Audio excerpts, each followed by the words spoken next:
This YouTube channel does not promote any violent, harmful, or illegal activities. All content provided by this channel is meant for an educational purpose only.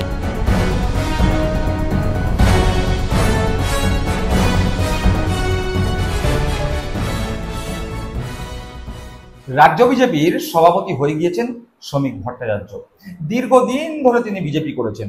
RSS এর ঘনিষ্ঠ শ্রমিক ভট্টাচার্যকে বিজেপির রাজ্য সভাপতি করবার মাধ্যমে কেন্দ্রীয় বিজেপি নেতৃত্ব বার্তা দিয়ে দিয়েছে যে তারা এখনো পর্যন্ত বিজেপির আদি নেতাদের বাদের খাতায় ফেলে দেননি। যদিও বিজেপির সফলতম রাজ্য সভাপতি দিলীপ ঘোষ এই মুহূর্তে বাদের খাতায়।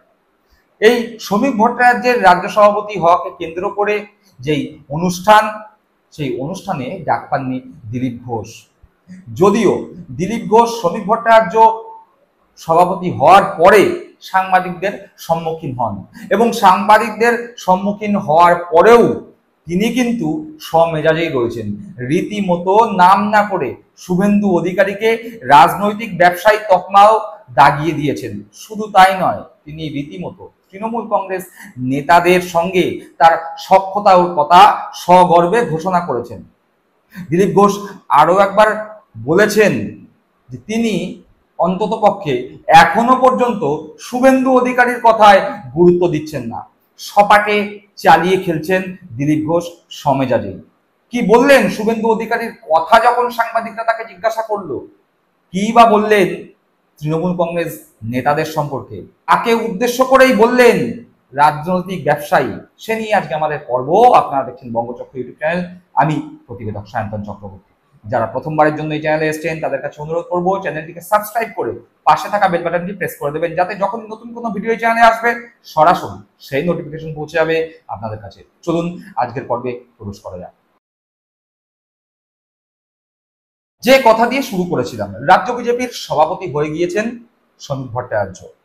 রাজ্যের সফলতম বিজেপির সভাপতি দিলীপ ঘোষকে সাংবাদিকরা প্রশ্ন করেছিলেন যে শ্রমিক ভট্টাচার্য এবং শুভেন্দু অধিকারী দুজনে একই মঞ্চে রয়েছেন এবং শ্রমিক ভট্টাচার্যকে রাজ্য সভাপতি করা নিয়ে যে অনুষ্ঠান, সেই অনুষ্ঠানে শ্রমিক ভট্টাচার্য এবং শুভেন্দু অধিকারী দুজনেই বক্তব্য রেখেছেন, কিন্তু বক্তব্য পরস্পর বিরোধী।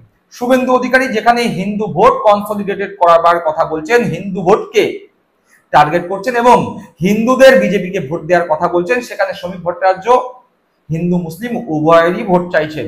সেক্ষেত্রে দাঁড়িয়ে দিলীপ ঘোষ কি মনে করছেন সেই বিষয়ে সাংবাদিকরা দিলীপ ঘোষকে প্রশ্ন করলে দিলীপ ঘোষ পরিষ্কার বলে দেন যে শ্রমিক ভট্টাচার্যই এই মুহূর্তে ক্যাপ্টেন। সে যেই রকম কথা বলবে সেই হিসাবেই বিজেপিকে দলকে চলতে হবে। এখানে তিনি নাম না করলেও শুভেন্দু অধিকারীকে স্পষ্ট বার্তা দিয়ে দিয়েছেন যে অন্ততপক্ষে দিলীপ ঘোষের কাছে এখনো পর্যন্ত শুভেন্দু অধিকারীর কথাবার্তার বা বক্তব্যের সেরকম কোনো দাম নেই। চলুন দিলীপ ঘোষের সেই কথাটা একবার আগে শুনে নিন। একই মঞ্চে বিরোধী দলনেতা শুভেন্দু অধিকারীর বক্তব্য আর নতুন রাজ্য সভাপতি বক্তব্য। রাজ্য সভাপতি তো আমাদের অথরিটি, সাংবিধানিক পদ, তিনি নির্বাচিত। তিনি যেটা বলবেন সেটা আমরা মেনে চলব, কিন্তু কোনো ঘটনা, কোনো পরিপ্রেক্ষিতে একাধিক নেতা একাধিক বক্তব্য রাখতে পারে।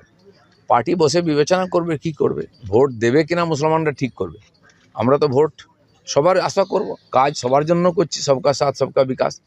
সব হিন্দুরা আমাদের ভোট দেয় না, সব মুসলমানরাও দেয় না, দেবে কালকে। শুনলাম দিলীপ ঘোষের সেই বক্তব্য।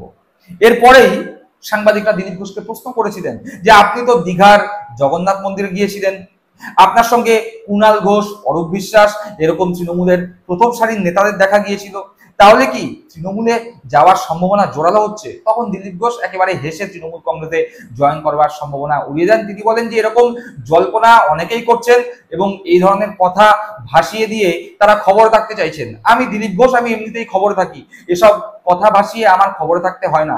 আর তৃণমূল কংগ্রেসের অনেক নেতাদের সঙ্গেই আমার সখ্যতা আছে, সে নিয়ে অন্যদের মাথা ব্যথা থাকতে পারে, আমার মাথা ব্যথা নেই। একদম সপাটে সমেজাজে দিলীপ ঘোষীয় মেজাজেই দিলীপ ঘোষ উত্তর দিয়েছেন। দিলীপ ঘোষের সেই বক্তব্যটাও একবার শুনে নেব। আমরা সবসময় দিলীপ ঘোষকে চমক দেখি, হঠাৎ করে কোনোদিন সকালে শুনবো না তো যে দিলীপ ঘোষ তৃণমূলে জয়েন করেছে। কল্পনা করতে তো পয়সা লাগে না, করো না। কল্পনা করতে তো পয়সা লাগে না, করো না। কল্পনা করতে তো পয়সা লাগে না, করো না। না মানে কল্পনা আমরা কি করব, মানে আপনি কি সেটা অনেকেই করছে, তো কেউ তো কল্পনা করে এটা বার করেছে। এবং এই কল্পনা কি প্রতি মাসে 2 মাসে পাল্টে 21 তারিখ অবধি আবার ডেট দেওয়া হয়েছে। আগে অনেকগুলো তারিখ হয়ে গেছে, আবার 21 তারিখ, তারপরে আবার অন্য ফান্ডা শুরু হবে। তো কিছু তো মার্কেটে থাকতে হবে, কিছু লোক এই করে মার্কেটে থাকার চেষ্টা করে। দিলীপ ঘোষ তো মার্কেটে আছে। দাদা এখন তো সেই তিক্ততা নেই, আপনি তো জগন্নাথ মন্দির গেছেন, কুণাল অরূপ সবার সাথে আমার সঙ্গে চা খাওয়াটা না সেই তিক্ততা নেই। কুণাল অরূপের সঙ্গে আমার আগে থেকে পরিচয় ছিল, এখনো আছে, আগামী দিনেও থাকবে। আমি রাজনীতি করি না করি, ওরা করুক না করুক, কে কোনো পার্টি থাকবে, তার সঙ্গে রাজনীতির সম্পর্ক দিলীপ ঘোষ এরকম ভাবে না। শুনলাম দিলীপ ঘোষের সেই বক্তব্য। এখানেই থেমে থাকেনি দিলীপ ঘোষ। দিলীপ ঘোষ একেবারে স্পষ্ট ভাষায় নিজস্ব ভঙ্গিতে রাজনৈতিক ব্যবসায়ী, ঠিক শুনছেন, রাজনৈতিক ব্যবসায়ী বলে কটাক্ষ ছুড়ে দিয়েছেন। এই কটাক্ষ কার দিকে সে কথা রাজনৈতিক সচেতন মানুষদের বুঝতে খুব একটা অসুবিধা হয় না। তার তীরের যে লক্ষ্য শুভেন্দু আর অর্জুন, এই ধরনের দলবদলু নেতারাই তা দিলীপ ঘোষের থেকে ভালো এই মুহূর্তে কেউ জানে না। দিলীপ ঘোষ ঠিক কি পরিপ্রেক্ষিতে রাজনৈতিক ব্যবসায়ী বলে কটাক্ষ করলেন সেটা আগে আমরা শুনি। আমার কালকে টিএমসি ছিল, আমার শত্রু ছিল, কাল চলে আমার কাছে বসলো, আমার বন্ধু হয়ে গেল, পরশু আবার চলে গেল, আমার শত্রু হয়ে গেল। দিলীপ ঘোষের বন্ধুত্ব শত্রুতা এত হালকা নয়। যারা এভাবে করে তাদের রাজনীতির ব্যবসা করে, তাদের সমস্যা আছে। যারা এভাবে করে তাদের রাজনীতির ব্যবসা করে, তাদের সমস্যা আছে। যারা এভাবে করে তাদের রাজনীতির ব্যবসা করে, তাদের সমস্যা আছে। ঠিক আছে, দিলীপ ঘোষের এরকম সমস্যা নেই। শুনলাম দিলীপ ঘোষের কথা। একদিকে দিলীপ ঘোষ বলছেন যে এই মুহূর্তে বঙ্গ বিজেপির ক্যাপ্টেন শ্রমিক ভট্টাচার্য, সুতরাং শ্রমিক ভট্টাচার্যের কথাতেই বঙ্গ বিজেপি চলবে। আবার তিনি রাজনৈতিক ব্যবসায়ী বলে কটাক্ষ ছুড়ে দিচ্ছেন। অবশ্যই বুঝতে পারছেন যে কটাক্ষ দিলীপ ঘোষের ভাষাতেই আদি বিজেপি বা নব্য বিজেপির মধ্যে যারা হঠাৎ বিজেপি তাদের উদ্দেশ্যেই। আর পরিশেষে তার বলা সেই কথা, তৃণমূল কংগ্রেসের অনেক নেতাদের সঙ্গেই আমার সদ্ভাব রয়েছে, আমার কারোর সঙ্গে খারাপ সম্পর্ক নয়। এই তিনটে কথাই রীতিমতো প্রকাশ করে দিল যে দিলীপ ঘোষ সভাপতি না থাকতে পারেন, দিলীপ ঘোষ পদে না থাকতে পারেন, কিন্তু দিলীপ ঘোষের মেজাজ এখনো দিলীপ ঘোষের মধ্যেই রয়েছে। এবং সব থেকে বড় কথা, নতুন রাজ্য সভাপতি হিসাবে শ্রমিক ভট্টাচার্য দায়িত্ব গ্রহণের পরেও দিলীপ ঘোষের মূল টার্গেট যে এখনো বঙ্গ বিজেপির হঠাৎ বিজেপিরা, তা দিলীপ ঘোষের এই মন্তব্য থেকেই পরিষ্কার।